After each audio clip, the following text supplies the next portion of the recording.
previous class we have discussed the fabrication steps necessary to realize a bipolar junction transistor in an integrated circuit. Okay. In today's class, we are going to see the other branch of the VLSI technology, namely the fabrication of a MOS field effect transistor. You know that the MOS field effect transistor is widely used particularly in digital logic circuits and as memory devices. That is because we need very high packing density for the memory. If you remember last class I showed you one chip from IBM that was a 4 megabit dynamic RAM, right. That means 4 million transistors in that chip. Okay. So, to realize that kind of high packing density, we have to go for a MOSFET. Now, we will discuss the fabrication steps of the MOSFET in a minute. At the onset, let me tell you that you need fewer and simpler processing steps in order to realize a MOSFET compared to a bipolar junction transistor. Lesser number of steps and also less complicated steps, at least that is what it will seem when we look at the MOSFET fabrication technology. But it is very difficult to precisely control the characteristics of the MOSFET with such simple steps. In fact, that is one reason why, even though the theory of MOSFET was predicted by Shockley even before than the theory of bipolar junction transistors, it took considerably long time for the MOSFETs to come in the market. That is because even though on the face of it, when you look at the individual processing steps, you find there are less number of steps, but it is very difficult to gain precise control over the MOSFET characteristics. We will discuss this in detail in today's class. First of all, let us look at card 1 and you can see the fabrication steps of the MOSFET. Right. So, you see in the figure A, we have started with a p-type substrate. I am merely replicating on the board what is already there in the card. Okay. So, we have started with a, okay, let us start with an n-type substrate, I think that is easier. I have started with an n-type substrate. First step is identical to what we have done even for a bipolar junction transistor, that is you grow an oxide.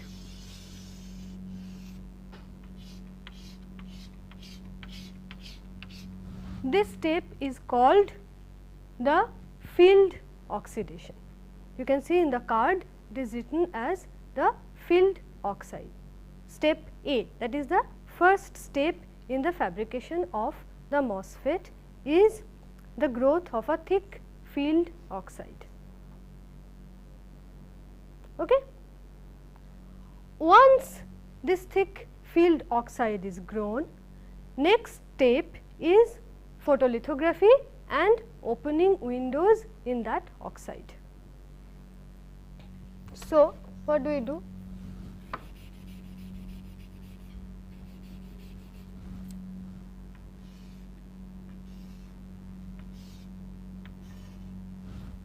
We have opened windows in this oxide, right, and then through these windows you do the doping of source and drain.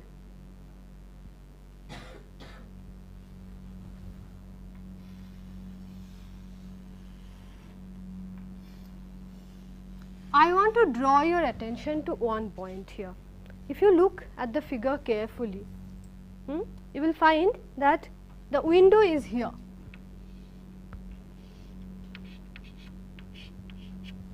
Right? This is the dimension of the window. But when I dope through this window, notice that the doped region extends laterally to some distance, right? So, you cannot really dope when you are doping through a window, you cannot really dope precisely according to the dimensions of the window. There will always be some lateral encroachment, okay? And this lateral encroachment will be more and more if your junction is deeper. For a shallower junction, the lateral encroachment will be comparatively less. For a deeper junction, the lateral encroachment will be more. Okay. So, this is actually the second step or step B in the card. So, you have now your source and drain doping. You have opened windows in the field oxide and you have done your source and drain doping. Okay. After this step is over, usually there is another oxidation step in order to build up the oxide over the source and drain. So, that will look something like this.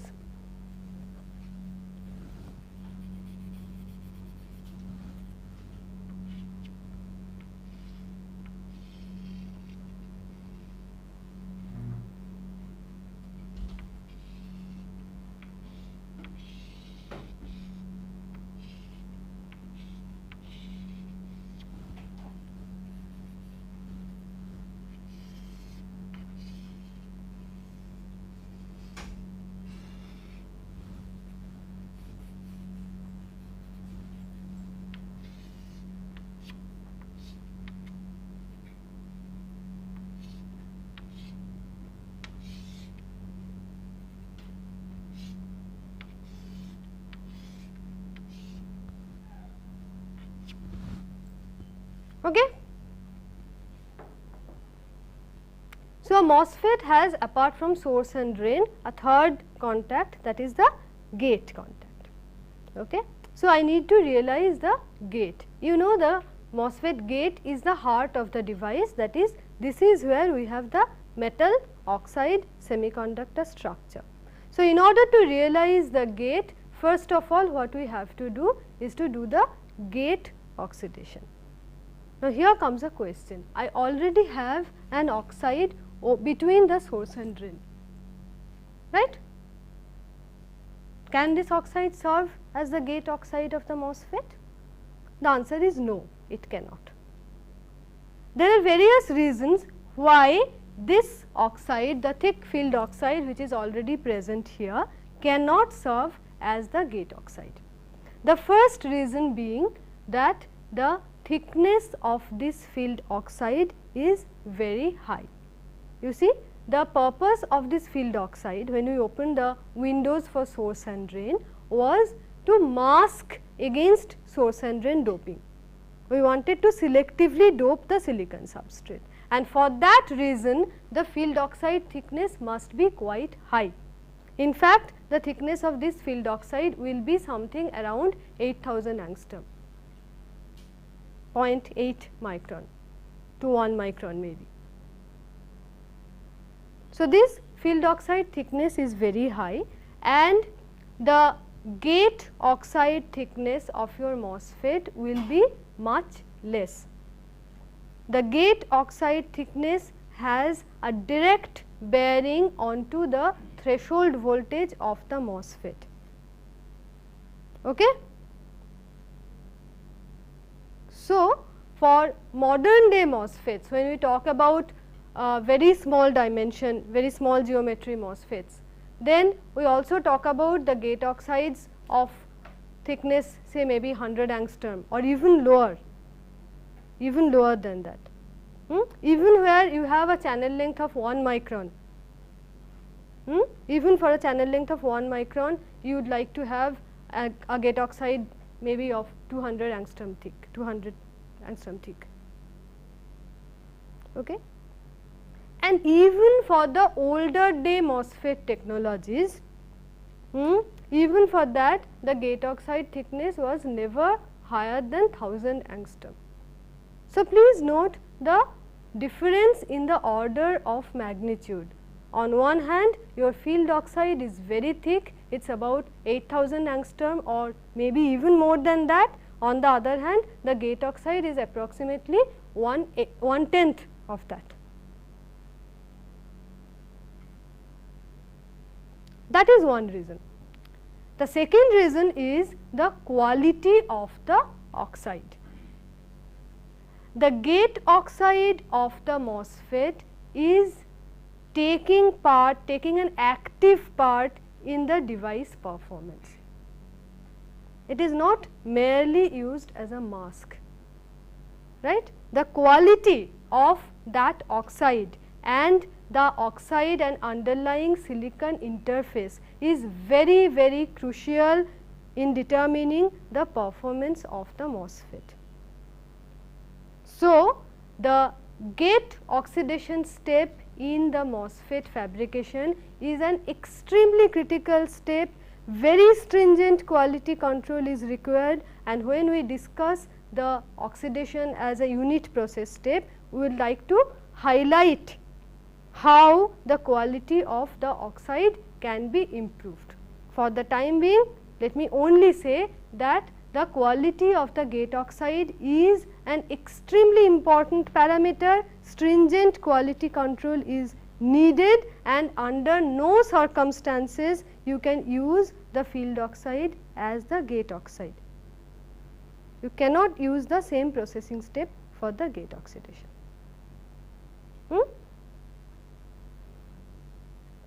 In fact, the quality of the gate oxide was also one reason why it took more time for the MOSFET to be realized, even though its theory was already known. Because of the non-idealities in the gate oxide, it took a long time for the MOSFET to be realized in practice. So, the next step will be step number C in our card, that is that of gate oxide. You can see the thin pink line, okay? It shows the difference in the thickness between the field oxide, which is green hatched in color in the card, and the thin pink gate oxide over the between the source and drain, and also over certain regions in source and drain. Okay? That is, the figure actually looks something like this.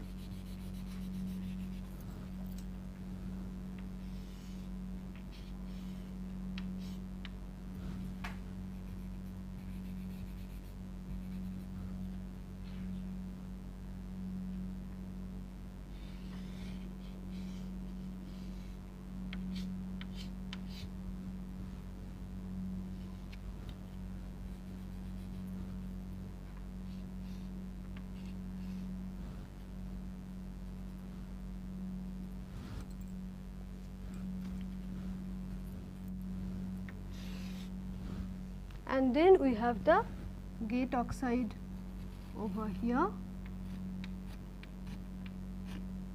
and also over here.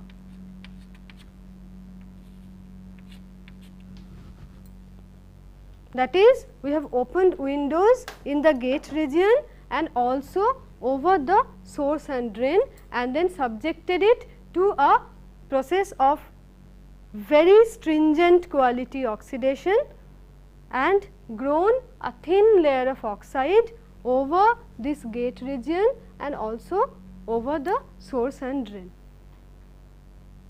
Okay?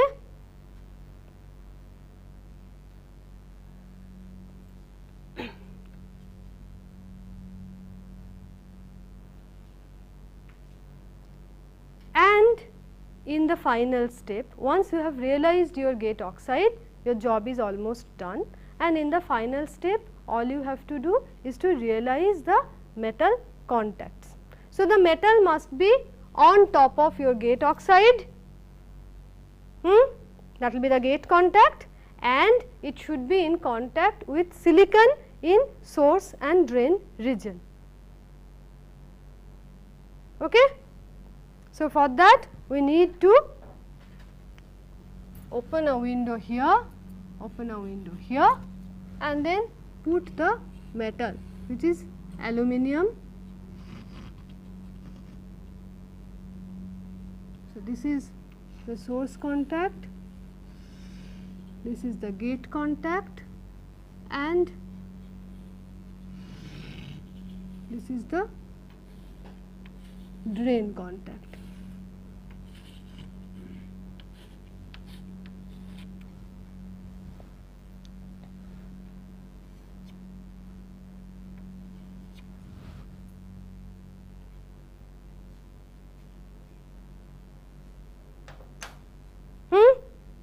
So, you have realized your MOSFET.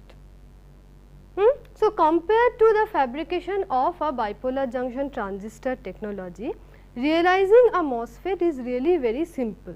Essentially, we have just 4 processing steps, that of field oxidation, that of source and drain doping, that of gate oxidation, and that of contact metallization. Yes? But as I said, with these 4 simple process steps, it is very difficult to control the quality of the MOSFET, to control the performance of the MOSFET. Why is it so? Let us look at the performance of the MOSFET, performance figure of the MOSFET. What are the factors which determines the performance of the MOSFET? See, in this particular set of technology steps, I have chosen the substrate to be N type. That means, my source and drain doping was P plus, and in other words, this MOSFET is a P MOSFET or a P channel MOSFET. Now, of course, the question that comes first to the mind is, why did I choose a P MOSFET and not an N MOSFET? As you all know, MOSFET is a unipolar device, that is, the majority carriers are the only carriers here. So, it makes more sense to have an N MOSFET because electrons are the carriers there, electrons have higher mobility, therefore, the current drive of the N MOSFET will be much higher. Why then did I choose a P MOSFET? Let me tell you, it was not an arbitrary choice. I did it deliberately, simply because it was the P MOSFET which was fabricated first in the integrated circuit technology, even though everybody was aware that an N MOSFET will be potentially a better performer. Why was it? You know, a MOSFET can be an enhancement type MOSFET or a depletion type MOSFET.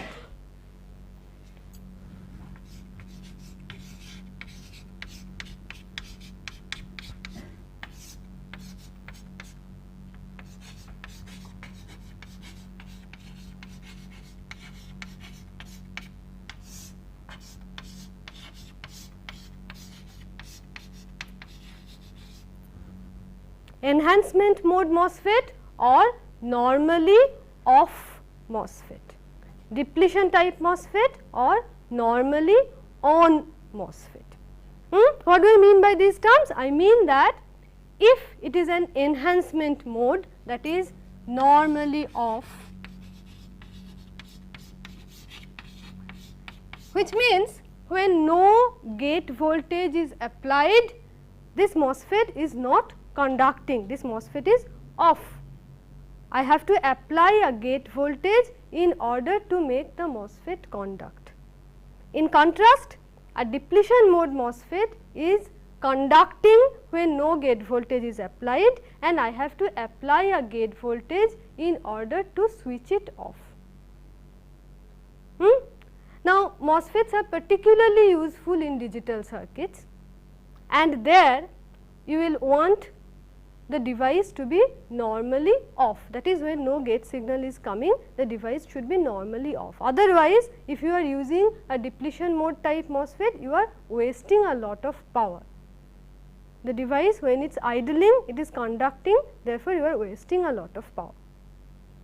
So, for digital applications primarily, we would prefer to have enhancement mode type MOSFET. Okay. Now, let us look at it from an N MOSFET and from a P MOSFET point of view. You know, if I have an N channel MOSFET, N MOSFET, if it is an enhancement type MOSFET, that means when no gate voltage is applied, gate voltage is 0, it is not conducting, and when I apply a positive gate voltage, it starts conducting, and we call that gate voltage to be its threshold voltage at which it starts conducting. So, ideally speaking, an N MOSFET, if it is an enhancement type MOSFET, it should have a positive threshold voltage. If it is a depletion mode type MOSFET, then it is conducting when no gate voltage is applied, that is at gate voltage equal to 0, then MOSFET conducts, and in order to switch it off, I have to apply a negative voltage to the gate. Agreed? In other words, the depletion mode N MOSFET should have a negative threshold voltage, right. Till a negative, that particular voltage is applied on the gate, the MOSFET conducts. When we apply a gate voltage more negative than the threshold voltage, it shuts off. Agreed? And when we come to a P MOSFET, you see, for a P MOSFET, the gate voltage supply is negative. So, an enhancement type MOSFET, in order to make it conduct, you have to apply a gate voltage, a negative gate voltage in this case, okay.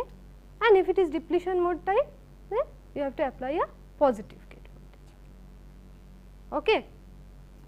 So far, so good. Now, the problem is this. Particularly for digital circuit applications, you would like to have enhancement type devices. Okay? That means, if you want N MOSFET, you would want a positive threshold voltage. If it is a P type MOSFET, you will want a negative threshold voltage for enhancement mode type devices. Now, the threshold voltage of a MOSFET is going to depend on various factors. It is going to depend, for example, on the gate oxide thickness, on the substrate doping concentration, on what kind of metal you put on the gate, so many things. These things are to some extent in our control, but there are certain things which are not in our control, process related things which are very difficult to control, and these are unwanted charges in the oxide. Ideally speaking, the gate oxide should be a dielectric, okay. But during the oxidation of silicon, there are possibilities that some charges will be introduced in the oxide. It may be due to incomplete oxidation, it may be due to presence of mobile ions like sodium, potassium. The net effect of these charges in the oxide, usually all these charges are positive, that you have a surplus of positive charges in the oxide, which ideally should not be there. Ideally it should be 0, but now you have some positive charges sitting in the oxide. In order to counterbalance this and bring it to the ideal condition, you have to therefore apply negative gate voltage. So, the net effect of having positive charges in the oxide is to push the threshold voltage towards the negative direction, because you have to apply a negative voltage at the gate. Okay. In the light of this, now let us see what is going to happen to my enhancement mode N MOSFET. Ideally speaking, it should have had a positive threshold voltage. Let us say hypothetically that the threshold voltage of my N MOSFET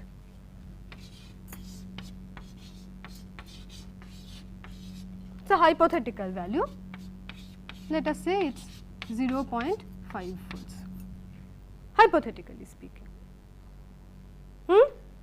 Now, if you have a large density of positive charges in the gate oxide, the effect is to push the threshold voltage towards the negative direction, so that it can change its sign and become, let us say, minus 0.5 volt. If you have pushed it by 1 volt towards the negative direction, what do you have? You opted for an enhancement mode type device. You have now got a MOSFET with a negative threshold voltage, that means it has become a depletion type device. All your circuit goes haywire. In contrast, let us think about the threshold voltage of a P MOSFET, ideal hypothetical enhancement mode P MOSFET. It should have a negative threshold voltage. And again, as before, I have a large density of positive charges in the oxide, and therefore, the threshold voltage got shifted more towards the negative direction, and it has probably got changed to by the same amount, minus 1 volt. But now, I have the value of the threshold voltage as minus 1.5 volt. Your circuit will probably still perform, because you still have an enhancement mode device. The only difference is your threshold voltage had got shifted. So, in the earlier days, when the technology was not quite so advanced and one did not really have stringent control over the quality of oxide, people could not control these positive charges in the oxide, it was a safer idea, safer bet to go for an enhancement mode P MOSFET, and that is why the first MOSFET cross sectional diagram I have shown you is on an N type substrate with P plus source and drain, that is, it is a P MOSFET.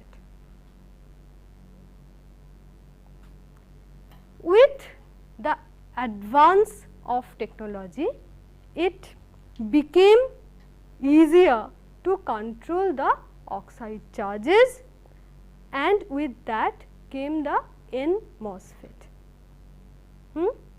Not only that, we have in our hands now a sophisticated doping technique called ion implantation. So, ion implantation actually plays a very important role in today's MOSFET technology. Like I told you that the threshold voltage of a MOSFET depends on various factors, and one of them is the substrate doping concentration. Ion implantation is a very sophisticated doping technique by which you can locally alter the doping concentration. So, nowadays it is common practice, it is in fact one common step in MOSFET fabrication to have what is known as a threshold tailoring implant, a threshold tailoring implant.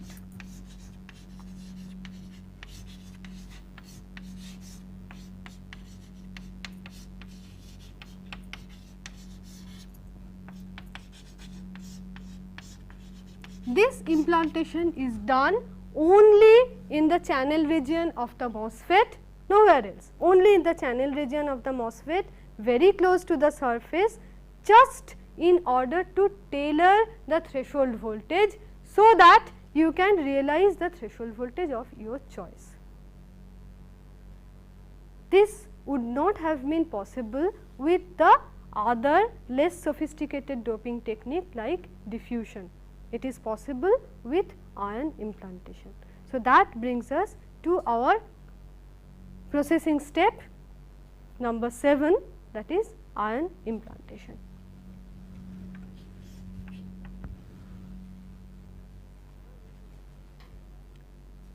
So, you see, even though it looks on the face of it that the MOSFET technology is simpler, it is in fact not so. It is true that you need lesser number of steps, but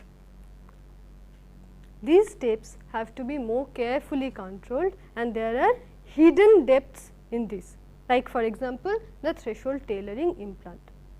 You can fabricate a bipolar junction transistor totally without ion implantation technology. It is possible, but it is almost impossible to have a MOSFET technology without ion implantation.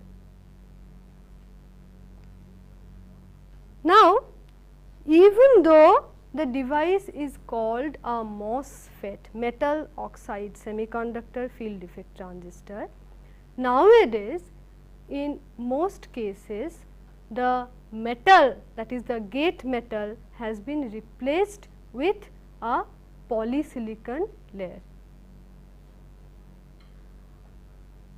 We will now look at the polysilicon gate MOSFET technology, which is our card number 2.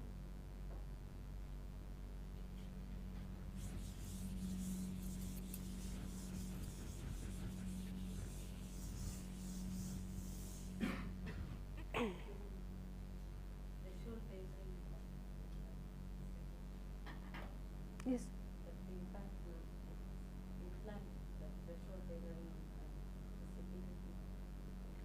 Threshold tailoring implantation, it is done only in the channel region in order to realize a particular threshold voltage. We will discuss more about the threshold tailoring implant when we discuss ion implantation technology. For the time being, the only point I want to stress is that ion implantation has become a very useful processing step in MOSFET technology. You can perhaps do without ion implantation in a bipolar junction transistor. Okay. It is possible, it is not impossible to realize a bipolar junction transistor without ion implantation, but it is impossible to do it in a MOSFET technology. That is the only point I wanted to make here. Now, if we look at the polysilicon gate MOSFET technology, looking at card number 2, you can see that the first step is same, that is the field oxidation. Notice here I have changed the substrate from N to P type. That is, from metal gate to polysilicon gate, the technology has advanced so far as to allow you to fabricate N MOSFET with proper threshold control. That is the significance. So, first step is the field oxide. In the second step, that is in step number B,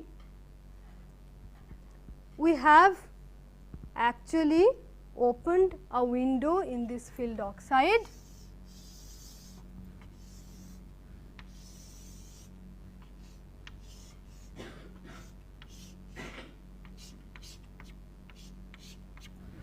Opened a window in this field oxide and then subjected it to the gate oxidation .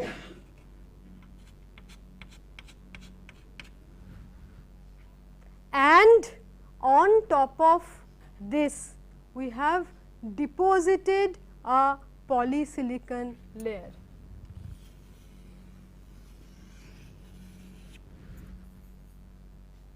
This brings me to our processing step number 8, that is chemical vapor deposition.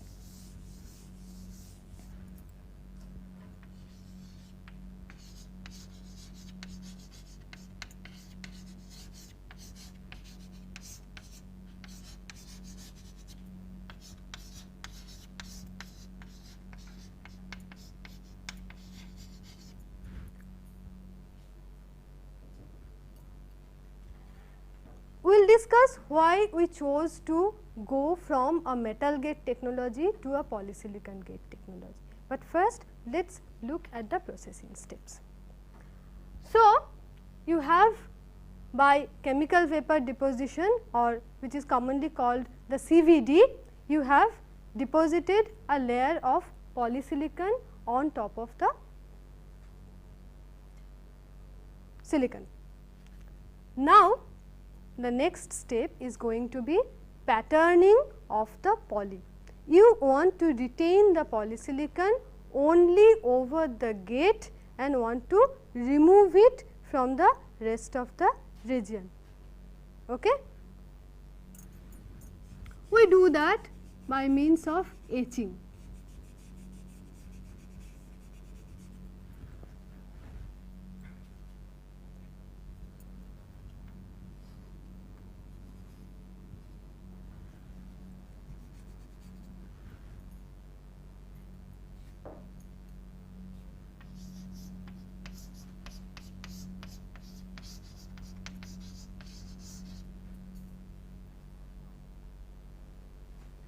So, I have patterned the poly and retained it only over the gate. Now, I have noticed the important difference between the metal gate technology and the polysilicon gate technology. In the metal gate technology, we had first doped the source and drain region, and gate oxidation was the pre-final step. After that, immediately afterwards, we just deposited the metal and that was the end of the process. Now, however, the gate oxidation is done much earlier to the source and drain doping. In fact, this is one of the earlier steps now to do the gate oxidation and immediately follow it up with polysilicon deposition. The advantages we will discuss later. So, all you have to do now is to realize the source and drain.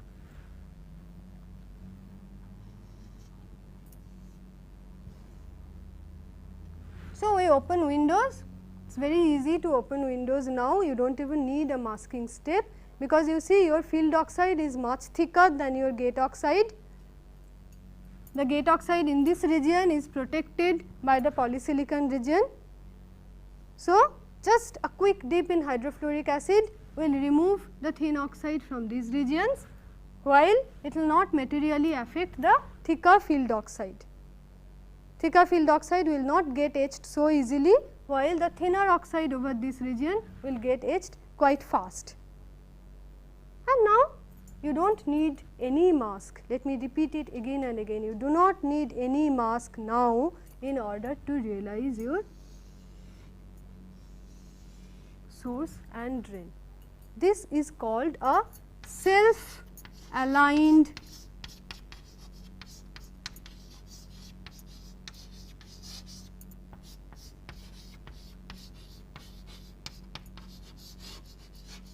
technique.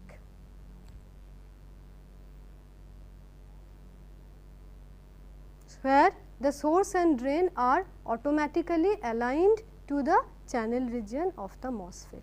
This will become clearer when we look at the card number 3. You see, in the metal gate process, your first mask was the source and drain diffusion or implantation mask, right. The first step was realizing the source and drain region. So, the masks looked like this.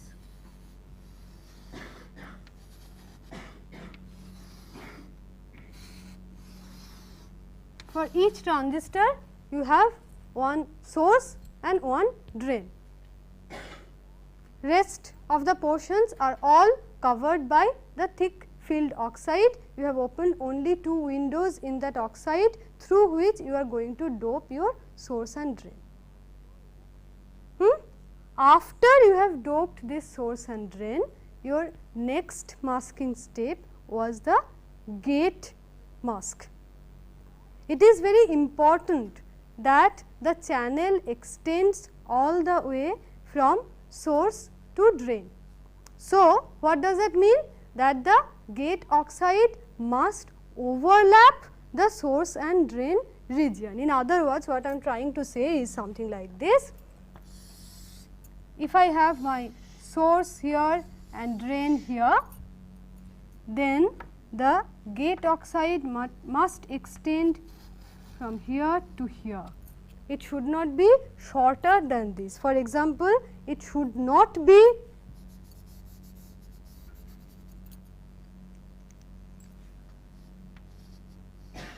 like this. Then I will not have a continuity of the channel. It is imperative that the channel extends all the way from source and drain. Okay. So,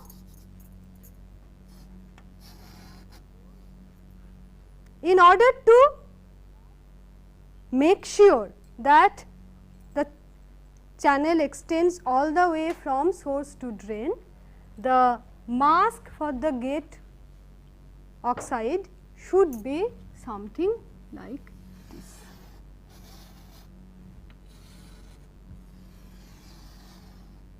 Isn't it?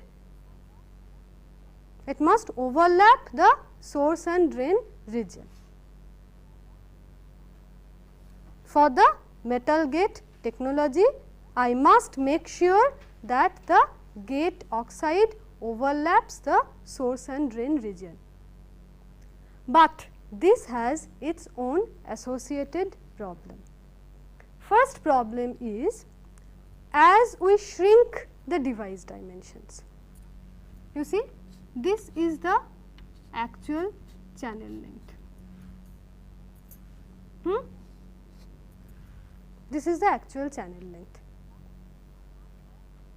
but I must have an overlap here and also an overlap here. So, that means that the second mask, the pink mask, the mask for the gate must be precisely aligned to the first set of masks. You already have the first mask pattern etched on silicon. So, the second mask before doing the gate oxidation must be critically aligned to the first pattern, so that I have this overlap in both the directions. For example, if by mistake your pink mask gets shifted towards right or left, you will not have a continuity. And you can appreciate that as the device dimension becomes smaller and smaller, the overlap also becomes smaller and smaller, and it becomes more and more difficult to critically align this mask. So, alignment becomes a very crucial factor, particularly when you are going to devices with a channel length of 1 micron or less. In the metal gate, this problem comes about because we have to do the source and drain doping before the gate oxidation. The gate oxidation has to be the pre-final step immediately followed by metallization.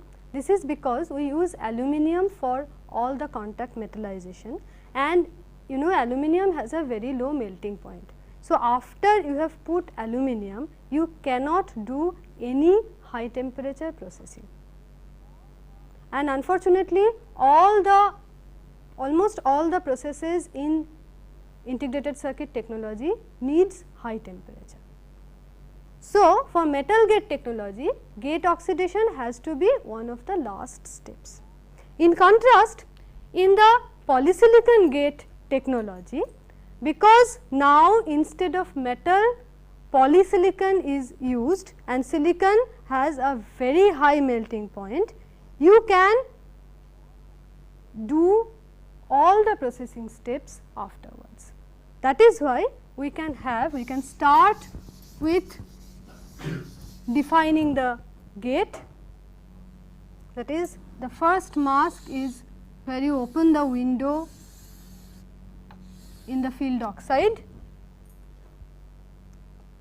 step A, and then you grow the gate oxide, deposit the polysilicon and then pattern the polysilicon using a mask like this.